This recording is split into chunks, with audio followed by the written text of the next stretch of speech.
성도 여러분 안녕하십니까? 안녕하세요.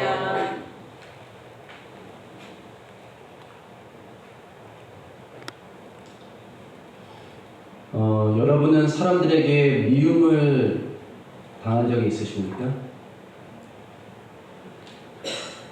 누군가에게 미움을 받는다고 하는 것은 정말 참기 힘든 경험입니다. 그러나 그 이유가 무엇인가에 따라 때로는 견딜 수 있는 미움도 있습니다. 예를 들어 사람들이 내가 좀 못났다고, 내가 좀 이상하다고, 특이하다고 나를 미워한다면 그건 정말 괴로울 것 같습니다. 그러나 내가 잘나서 사람들이 나를 미워한다면 이야기가 조금 달라질 것 같아요. 내가 뭐해서? 잘났어. 내가 잘나서 사람들이 나를 미워한다? 그럴 때는 좀 멘탈만 받쳐준다면 이 사람들이 나를 뭐한다? 시기하는 거구나. 나를 질투하는 거구나. 그래서 좀 그렇게 미움받는 거는 좀 견딜만 할 것 같아요. 그러나 멘탈도 멘탈이지만 자칫 이게 자기만의 뭐일 수 있어요? 착각일 수 있기 때문에 조심해야 합니다. 그런데 이것들 말고 그 이유가 가치 있는 미움도 있습니다. 어떤 미움이라고요? 가치 있는 미움. 여러분, 가치 있는 미움이라는 것도 있어요? 성경을 보니까 있더라고요. 예를 들어 내가 의의 편에 서기 때문에, 내가 선한 일을 추구하기 때문에, 내가 믿음대로 살기 때문에 사람들이 나를 미워한다면 그건 가치가 있는, 받을 만한 가치가 있는 미움이 될 것입니다. 또 내가 하나님의 뜻에 따라 큰 일을 하려고 하기 때문에, 그리고 사람들이 아직은 모르지만 내가 하나님이 주신 꿈과 비전을 가지고 있기 때문에 미움을 받는다면 그런 미움은 받을 만한 가치가 있다라고 할 수 있습니다. 그런데 여러분, 이런 가치 있는 믿음을, 가치 있는 미움을 하나로, 한마디로 요약하자면 그건 뭐냐면 예수님을 닮아서 받는 미움입니다. 미움의 이유가 뭐라고요? 예수님을 닮아서 받는 미움이에요. 예수님은 가장 좋은 분이시고 또 가장 이상적인 생각을 품고 계셨고 가장 큰 사랑으로 사람들이 알지 못하는 복음의 비밀과 구원의 세계를 열어주신 분이에요. 그러나 그분은 사람들에게 오해와 미움을 받으셨고 끝내 십자가에 달려 죽으셨습니다. 예수님은 미움을 받은 분이에요. 옳기 때문에, 또 그분이 가지고 있는 하나님 나라의 꿈 때문에 미움을 받으셨어요. 그리고 그 미움을 받는 것으로 모자라 죽기까지 하셨습니다. 그래서 예수님을 닮고 싶었던 초기 교회 교부라고 불러요. 교부. 교회의 뭐예요? 아버지. 교부들은 세상으로부터 미움을 받고 박해를 받는 것을 기쁘게 여겼습니다. 세상이 나를 미워하면 내가 어때서? 예수님을 닮아서 미움을 받는 거구나. 박해를 받는 거구나. 심지어 순교를 당한다고 할지라도 그것을 이상하게 여긴 것이 아니라 오히려 최고의 영광으로 여겼다는 것. 그러니까 초기 기독교 교부들은 좀 순교 좀 당했으면 좋겠다. 이게 순교 당하는 게 소망이에요, 소망. 누구처럼? 예수님처럼. 예수님처럼 세상의 미움을 받아 순교당했으면 좋겠다. 그런데 초대 교부들이 출현하기 오래전 이미 예수를 닮았기 때문에 미움을 받은 인물이 있었습니다. 그는 다름 아닌 요셉이에요. 요셉은 성경에서 예수님을 가장 많이 예표하는 인물로 손꼽힙니다. 요셉의 삶은 순결했죠? 그는 형제들의 미움을 받고 이방인들에게 팔렸습니다. 은 20에 팔렸잖아요. 예수님도 은 20에 팔렸고. 요셉을 팔자고 제안한 사람이 누굽니까? 유다예요. 마찬가지로 예수님도 유다에게 유다로 말미암아 제사장들에게 팔렸어요. 그러나 요셉은 형제들의 잘못을 용서하고 그들을 멸망에서 건진 구원자가 되었습니다. 이것도 예수님과 닮은 면이에요. 그의 삶은 많은 면에서 예수님을 예표했습니다. 그중 특별히 그는 예수님처럼 형제들에게 미움을 받았어요. 오늘은 이 사실을 주목하려고 합니다. 자, 그는 어떤 이유로 형제들에게 미움을 받았는가? 그때는 형제들도 요셉도 예수님을 직접 보지 못했기 때문에 어떤 이유가 있었어요. 그러나 그 이유는 예수님을 닮았기 때문이었습니다. 자, 요셉이 형제들에게 미움을 받은 이유는 무엇인가? 첫째, 요셉은 아버지와 친밀했기 때문이에요. 예수님이 하늘아버지와 친밀했기 때문에 미움을 받은 것처럼 요셉도 아버지와 친밀했기 때문에 미움을 받았다는 것.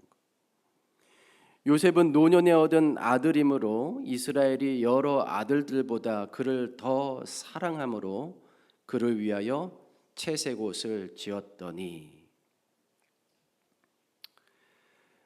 요셉은 야곱이 가장 사랑하는 아들이었습니다. 자, 그 이유에 대해서 성경은 노년에 얻은 아들이었기 때문이라고 말하고 있어요. 얼마나 사랑스럽겠습니까? 그렇죠? 여러분, 집에서 첫째가 귀여움을 많이 받아요? 아니면 막내가 귀여움을 많이 받습니까? 막내가 귀여움을 받아요. 이게 늦으면 늦을수록 더 귀여움을 받아요. 자, 요셉은 야곱이 노년에 얻은 아들이에요. 그러니 얼마나 사랑스러웠겠습니까? 그것도 야곱이 가장 사랑하는 아내 라헬에게서 낳은 아들이었기에 더욱 애착이 갔습니다. 그러나 저는 또 하나의 이유를 찾을 수 있었습니다.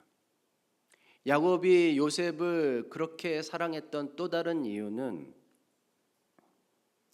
요셉이 어렸을 때 그의 어머니 라헬이 막내 베냐민을 낳고 죽었기 때문이에요. 아시다시피 야곱의 아내는 몇 명입니까? 4명이에요. 4명. 그 중에 신났어. 그런데 그 중에 가장 사랑하는 아내가 누구예요? 라헬이에요. 라헬은 11번째 아들 요셉과 12번째 아들 베냐민을 낳고 죽은 겁니다. 그래서 다른 형제들은 다 엄마가 있는데 요셉과 베냐민만은 엄마가 없는 아이가 됐어요. 그러니 누가 더 신경을 써야 합니까? 아빠가 당연히 더 신경을 써야 했던 것이죠. 야곱은 다른 아들들보다 이 두 아들을 더 측은히 여겼음에 틀림이 없습니다. 여러분, 하나님은 우리 중에 누구를 가장 사랑하십니까? 우리 중에 누구를 가장 사랑하셔요? 예? 최 목사 아닐까? 예? 누구를 가장 사랑하십니까? 하나님은 우리 모두를 똑같이 가장 사랑하십니다. 예. 가장 사랑하신다고요. 최고로 사랑하신다고요. 저를. 예. 그리고 여러분 각자를요. 똑같이 가장 사랑하십니다. 그러면 누구를 가장 측은히 여기실까요?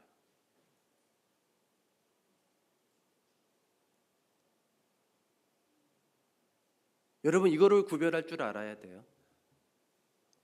사랑은 똑같지만 긍휼은 다르다는 거예요. 하나님은 분명 우리 중에 누구를 더 긍휼히 여기시고 더 불쌍히 여기실 것입니다. 여러분은 내가 세상에서 제일 불쌍합니까? 하나님이 나를 제일 불쌍히 여기셔야 됩니까?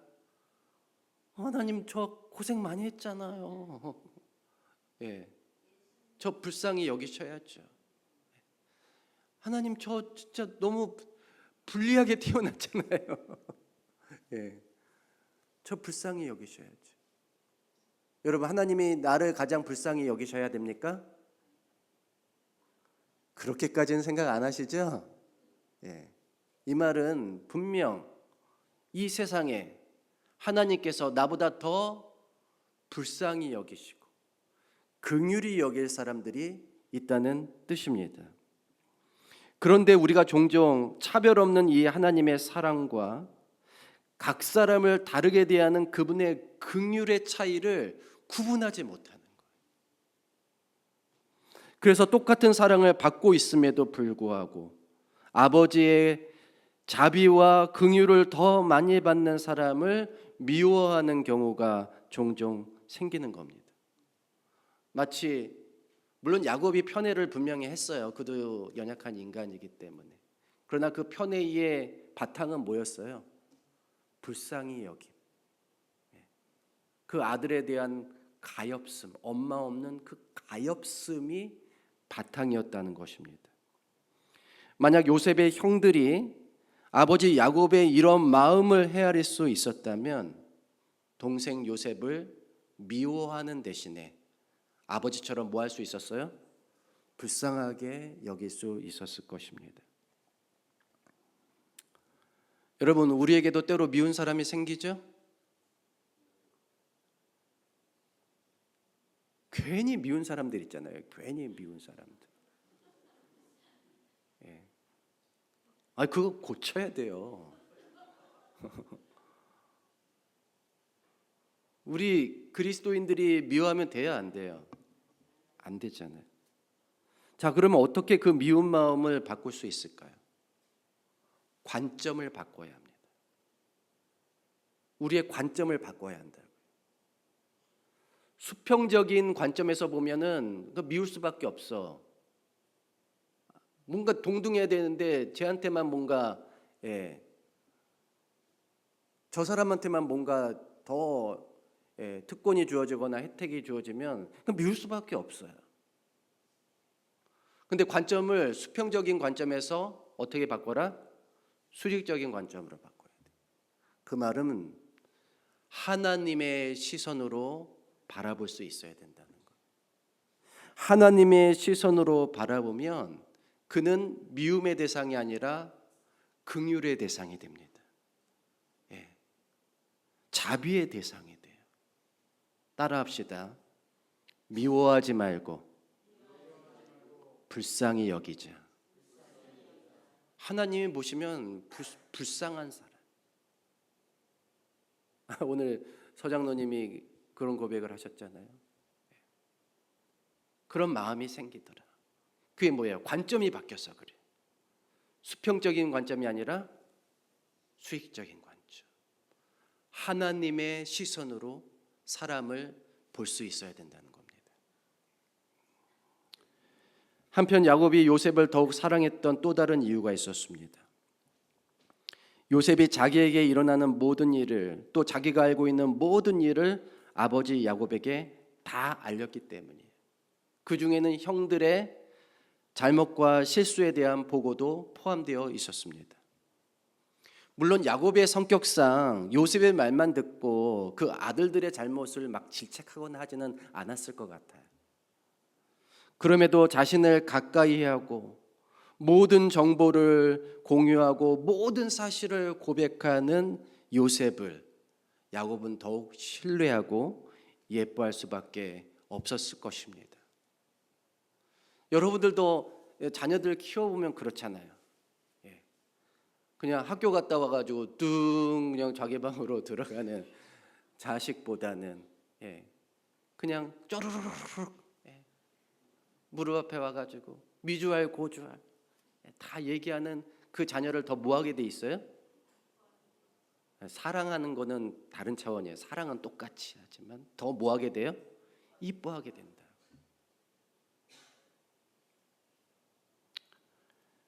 예수님도 그러셨습니다. 그분은 모든 일을 하늘아버지와 상의하시고 소통하셨어요. 끝없이 소통하기를 즐기셨습니다. 그래서 우리 주님이 하늘아버지와 친밀하셨다는 사실은 너무나 지극히 자연스럽고 당연한 결과였습니다. 그러나 유대인들은 그 이유 때문에 예수님을 미워했다는 것. 예수님이 아버지와 친밀함을 나타내셨을 때에 유대인들은 불같은 시기심과 증오심에 휩싸였습니다. 만약 우리가 당시의 유대인들이었다면 어땠을까요? 당연히 아버지와 가까우셔야죠. 그랬을까요? 아니면 우리도 예수님을 시기하고 미워했을까요?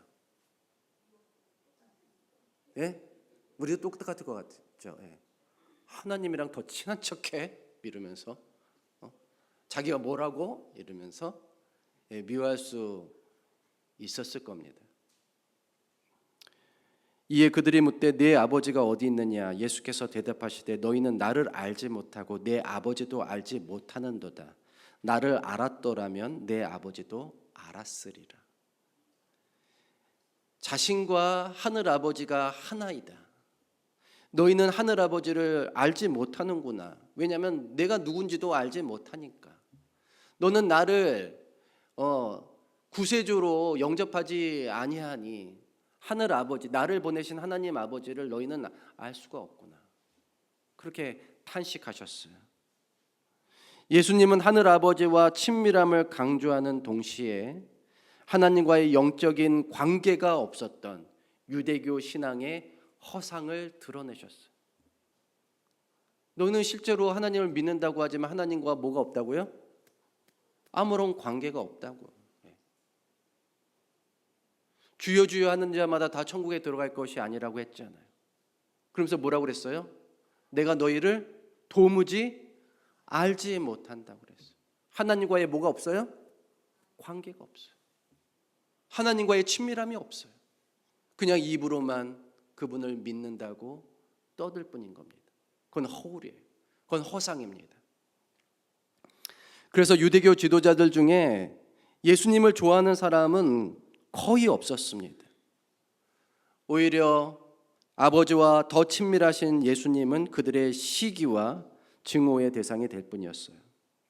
자, 여러분, 이렇게 하나님과 더 친한 가까운 사람들을 시기하고 질투하고 증오하는 마음은 어디서 온 겁니까? 어디서 온 거예요? 사탄에게서 온 거예요. 사탄이 하늘에 있을 때 하늘 아버지와 친밀한 예수님을 보고 나도 예수님처럼 저렇게 아버지와 친밀해지고 싶다. 나도 예수님을 닮아서 아버지와 친밀해지고 싶다. 이런 마음을 가졌으면 다행이었을 텐데 어떤 마음을 가졌어요? 주님을 시기하고 질투하여 그 자리를 빼앗겠다고 하는 나쁜 마음을 가진 거 아닙니까? 그게 사탄의 마음이에요. 그래서 하늘에서 반역을 일으켰고 반역에 실패하자 이 지구로 내려와서 인간을 볼모로 잡고 또 하늘을 협박했습니다. 그러자 이 인생들을 구원하기 위해서 예수님이 연약한 인간의 모습으로 왔을 때 사탄은 그를 붙잡아 십자가에 못 박아 살해했던 것입니다. 뭐 때문에 그래요? 증오심, 시기심. 만약 우리도 나보다 하나님과 더 가깝다고 생각하는 사람을 미워한다면 그건 예수님을 미워하는 것과 다름이 없습니다. 때로는 인간 관계에서도 나를 더 가까이 하지 않고 저 사람을 더 가까이 하기 때문에 그를 미워한다면 이 역시 예수님을 미워할 수 있는 마음이라는 겁니다. 만약 우리가 예수님을 닮았다면 하나님과 가깝다는 이유 때문에 미움을 받을 수 있습니다. 그런데 여러분, 이런 미움은 남에게 상처를 주고 불편을 주고 폐를 끼쳐서 미움을 받는 것보다 훨씬 나은 미움입니다. 예수님을 닮았어 정말 하나님 아버지와 가까이 있다 보니 사탄의 집중적인 공격과 미움을 당하는 것은 우리에게 좋은 일입니다. 우리 모두 예수님을 닮읍시다. 그래서 누구의 미움을 받자? 사탄의 미움을 받고 그가 우리를 박해할 때 그것을 하나님이 주시는 영광으로 여기는 저와 여러분이 되기를 간절히 바랍니다. 둘째로 요셉은 비전을 가지고 있었기 때문에 미움을 당했습니다. 그의 형들이 그의 꿈과 그 말로 말미암아 그를 더욱 미워하더니. 뭐 때문에요? 꿈. 그의 비전 때문에 요셉을 더욱 미워했다는 것. 요셉은 두 가지 꿈을 꿨습니다. 첫째 꿈은 형들의 볕단이 자신의 볕단에 뭐하는 꿈이에요? 절하는 꿈이에요. 두 번째 꿈은 해와 별과 11별이 또 자기에게 절하는 꿈이에요. 이게 뭡니까? 언뜻 보면 자기가 뭐가 되는 꿈이에요? 왕이 되는 꿈이잖아요. 엄마 아빠도 자기에게 조아리는 왕이 되는 꿈이에요. 이런 꿈을 막 얘기했으니 어느 형제가 요셉을 좋아하겠습니까? 그런데 여러분, 이 꿈은 누가 주신 꿈이에요? 하나님이 주신 꿈이고 이 꿈은 모두를 살리는 꿈이었어요. 맞습니까? 그 사실을 그때는 아무도 몰랐을 뿐이에요. 비전이란 마치 씨와 같아서 그냥 두면 아무 일도 일어나지 않지만 그것을 땅에 심고 물을 주면 거기서 싹이 나고 줄기가 나고 잎이 나고 꽃이 펴서 마침내 풍성한 열매를 거둘 수 있습니다.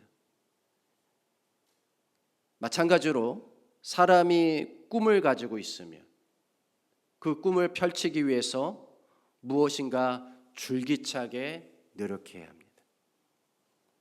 참된 비전은 자신의 마음 속에 있을 때 가치가 있는 것이 아니라 그 비전을 풀어놓을 때 비로소 가치가 발현하는 것입니다. 예수님도 역시 꿈의 사람, 비전의 사람이었습니다.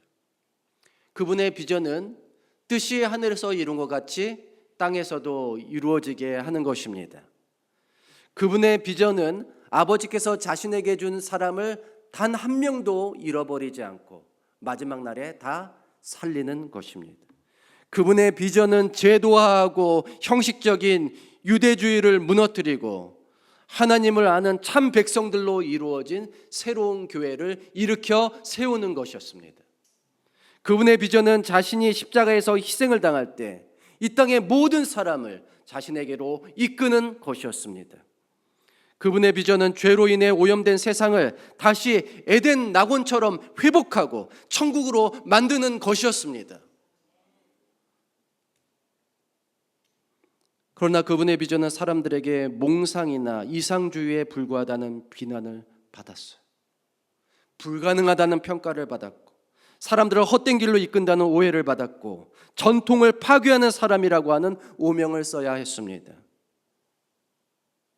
예수님이 이런 반대와 미움을 당하셨던 이유는 그분이 가지고 계셨던 뭐 때문이었다고요? 꿈과 비전 때문이었어요. 1955년 12월 1일 미국 엘라베마주 몽고베리에서 일어난 일입니다. 흑인 여성 로자 파커스는 평소처럼 버스를 탔습니다.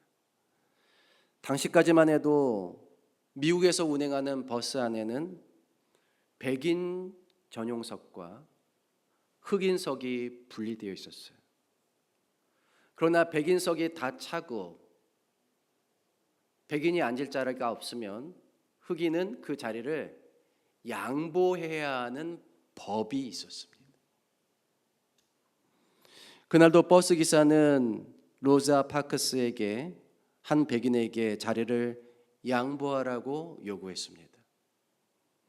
그러자 그녀는 조용히 대답했죠. No. 법을 어긴 거예요. 그녀는 폭력을 쓴 것도 아니고 소리를 지른 것도 아니고 단지 자신이 앉아 있었던 자리에 머물렀을 뿐이지만 그는 곧 경찰에 체포됩니다. 그날부터 몽고메리 시의 흑인 공동체는 버스 보이콧 운동을 펼치기 시작합니다. 아니, 우리가 생각해도 이거는 너무했잖아요. 심지어 최고의 민주주의 국가라고 하는 어디에서? 미국에서. 그것도 100년 전도 아니고 70년 전에, 지금으로부터 70년 전에 일어난 일이에요. 너무나 어처구니가 없는 그런 나라 아닙니까? 버스 보이콧 운동을 시작했어요. 그리고 이 운동을 이끈 사람은 당시 26세의 젊은 목사 마틴 루터 킹 주니어였습니다. 그는 연설했습니다. 우리는 증오로 중오를 이기지 않을 것입니다. 우리는 사랑으로, 인내로, 비폭력적인 방법으로 정의를 이룰 것입니다. 하지만 그가 이 운동을 시작하자 사람들은 그를 비난하기 시작했어요. 너 때문에 사회가 불안해진다. 너 때문에 폭동이 일어날 것 같다. 그냥 조용히 사는 게 차라리 낫지 않겠나. 그런 비난에도 그가 벌인 운동은 380일 동안 지속되었습니다. 사람들은 버스를 타지 않고 그냥 걷고 또 자신들이 가지고 있는 자가용을 나누어 타고 힘들어도 절대 버스를 타지 않았어요. 이런 운동의 결과 결국 미국 대법원은 버스 내 인종차별은 위헌이라고 판결을 내렸습니다.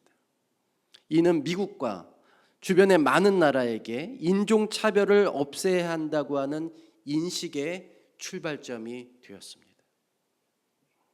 하지만 이 과정에서 마틴 루터 킹 주니어 목사는 경찰에게 체포당하기도 하고 구치소에 구금되기도 하고 협박을 받기도 하고 심지어 그의 집이 불에 타버리기도 했습니다. 하지만 그는 굴복하지 않았어요.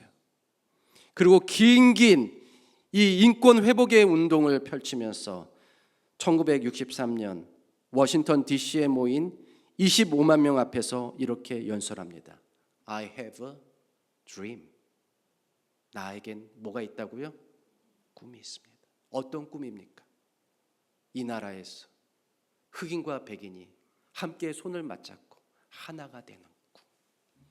모든 사람들이 그 피부색과 상관없이 동등하게 대우를 받고 서로를 존중하는 사회가 되는 꿈. 여러분, 이 정말 놀라운 꿈 아닙니까? 정말 중요한 꿈 아닙니까? 그러나 꿈이 있는 사람은 뭘 받는다고요? 미움을 받습니다. 정말 중요한 꿈은 사람들의 반대와 증오의 표적이 될 수 있습니다. 요셉의 꿈도 마찬가지였습니다. 요셉의 형들은 그의 꿈이 자신들을 살리고 주변의 수많은 사람들의 목숨을 살리기 위한 꿈인 것을 알지 못하고 그 꿈을 증오했습니다. 어떻습니까? 여러분은 꿈을 가지고 있기에 미움을 당하는 사람입니까? 아니면 꿈을 가지고 있는 사람을 미워하는 사람입니까? 여러분은 둘 중에 하나를 선택하라면 무엇을 선택하시겠습니까? 선택해보라니까요. 꿈을 가지고 미움을 받겠는가? 아니면 꿈을 가진 자를 미워하겠는가? 둘 중에 하나면 뭘 선택하겠어요? 미움을 받더라도 하나님이 주신 꿈을 품는 저와 여러분이 되기를 간절히 바랍니다. 여러분이 잘 아시는 것처럼 저에게도 꿈이 있습니다. I have a dream. 거창한 꿈은 아니지만 중요한 꿈이에요. 저는 이 꿈을 하나님이 주셨다고 믿습니다. 어떤 꿈입니까? 이 교회가 어떤 교회가 되기를? 이 교회가 어떤 교회 되기를? New Generation Church 되기를. 이 교회가 어린이와 젊은이들을 포용하고 이전 세대가 다음 세대와 함께 어우러져서 이전 세대가 다음 세대를 적극적으로 지지하고 함께하는 젊은 교회가 되게 하는 것, 이것이 하나님이 저에게 주신 꿈입니다. 그러나 이것은 단지 한 세대의 젊은 교회가 되는 것이 아니라 지속적으로 연속적으로 이전 세대가 다음 세대를 포용하고 지지하고 양육해서 계속적으로 젊은 교회 되는 것, 계속적으로 미래가 있는 교회, 항상 앞서는 교회가 되게 하는 것, 그것이 하나님이 저에게 주신 꿈입니다. 여러분은 이 꿈에 동의하십니까? 목사들이 부러워하는 교회, 큰 교회도 부러워하는 교회. 진주교회는 어떤 교회? 진주교회는 어떤 교회라고요? 젊은 교회. 젊은이들을 세우는 교회. 항상 새로운 세대가 꿈꾸고 일어서는 교회. 아니, 하나님의 마음이면 당연히 그런 교회 되기를 원하시겠죠. 한 세대가 늙으면 없어지는 교회가 아니라 지속적으로 새로운 세대가 일어나는 교회가 되기를 당연히 바라시겠죠.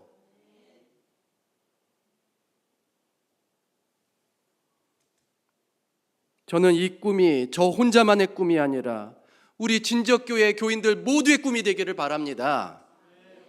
또 다른 교회도 같은 꿈을 꾸기를 소망합니다.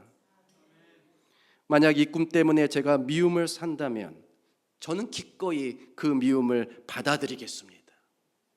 이 꿈이 저의 안정적인 성공의 걸림돌이 된다 할지라도 저는 차라리 하나님이 주시는 꿈과 비전을 붙잡는 편이 되겠습니다. 여러분은 어떠십니까? 꿈을 붙잡고 미움을 받겠습니까? 아니면 꿈을 갖는 사람을 미워하시겠습니까? 하나님의 주시는 꿈을 붙잡고 마음에 품는 저와 여러분이 되기를 간절히 바랍니다. 우리 모두 예수를 닮기를 바랍니다. 세상이 너희를 미워하면 너희보다 먼저 나를 미워한 줄을 알라.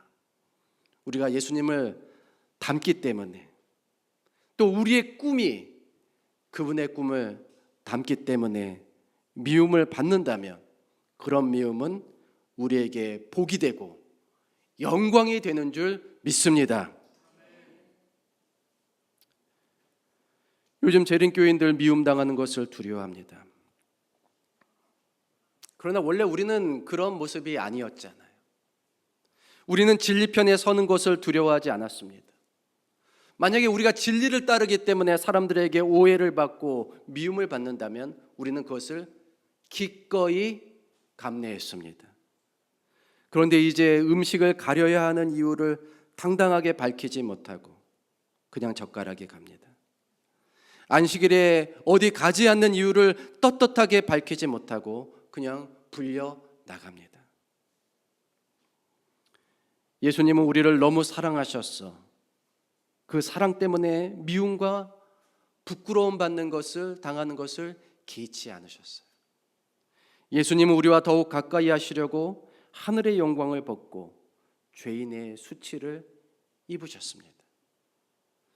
예수님은 우리를 위해 영원하고 완전한 나라를 만들겠다는 꿈 때문에 세상 권력자들에게 짓밟히셨습니다. 그럴지라도 그분은 그 길을 선택하셨습니다. 우리가 예수님의 이런 모습을 담기를 간절히 바랍니다. 그래서 기꺼이 사탄과 세상의 미움을 받는다면 기쁜 마음으로 그 미움을 견디고 우리 하나님께 영광을 돌리는 저와 여러분이 되기를 간절히 바라며 말씀을 마치겠습니다.